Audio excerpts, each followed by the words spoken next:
Thank you very much, Mr. Chairman. And I want to first associate myself with Senator Brown's comments about the Community Reinvestment Act. I believe the OCC and the FDIC are embarked on a process that's not going to be helpful to the economy and to the communities that are affected.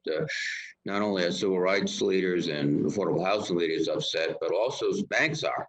In fact, they would suggest in some cases the analysis that was done by OCC and FDC is inappropriate. So I would urge them to reconsider this rule immediately.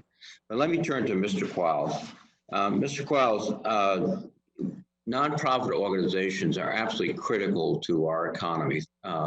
Most of our hospitals are nonprofits. They are in the front lines, more or less, of this.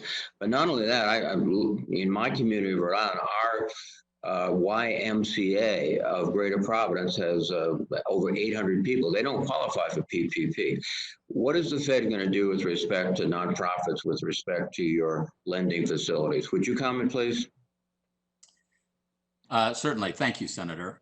You're absolutely right that nonprofits play a significant role in the economy generally, and particularly at this time. They're also special breeds of cat, as you understand. They are not directly comparable in the way that one looks at lending to them as a corporation is. And so the various elements of the Main Street facility that are designed to ensure that those loans are made to solvent entities and can be paid back to the Fed as the law requires aren't the right measures to apply to nonprofits. We are working with the Treasury to develop what those measures ought to be. And that work is underway. It is definitely not something that we have decided is not important or not appropriate for 13.3 facility, but it does require quite different metrics than lending to a corporation does. I would urge you to accelerate your consideration because of the criticality of these institutions. And thank you, Mr. Qualls. Chairman McWilliams, if there are a large increase in evictions and foreclosures, how would that affect your institutions that you govern and also the overall economy?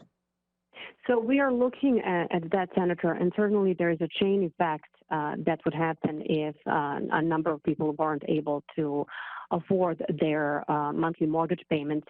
As you know, banks are on the hook to provide those payments to the extent that the mortgages are securitized. So it's a chain reaction that would happen, and which is why we have encouraged banks to work with their borrowers to modify loans, and we have engaged with FASB to make sure that the loans that are modified for the purposes of the pandemic, COVID-19 pandemic, are not classified as troubled debt restructuring, the so-called TDRs, which would impact the bank's ability to basically withstand shocks even more.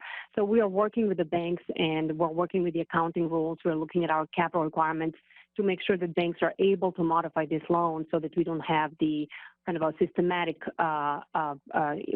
instability that would be more worrisome on a I think a financial stability level than even individual refinancing. So we are doing what we can to make sure that's communicated to the banks, and we're working what we can on the technical aspects of the rulemaking that could potentially prevent banks from doing that. Well, we're trying to help too. I proposed a $75 billion fund, much like the Hardest Hit Fund back in 2010, where back then it was 18 states that received assistance to help foreclosures to be avoided, evictions to be avoided, that allowed landlords to pay their debt to the banks and allowed banks to not have to exercise extraordinary activities. So I hope our two activities will result in effective action across the board. Let me have a final question to Chairman Hood. Chairman Hood, could you tell us what the highest interest rate at which a credit union can make a loan? Yes, sir. I would just like to mention that credit unions were born out of a time of necessity following the Depression.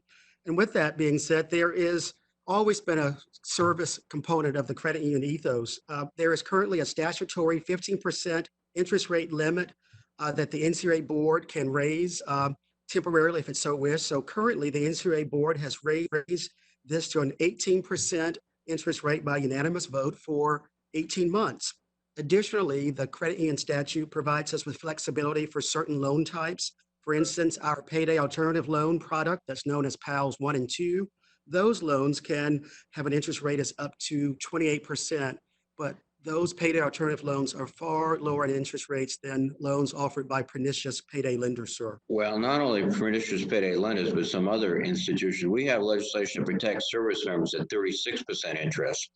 I would hope we could extend that to all Americans. And it's nice to know that the credit unions can operate successfully and financially profitably at 28% or 18%.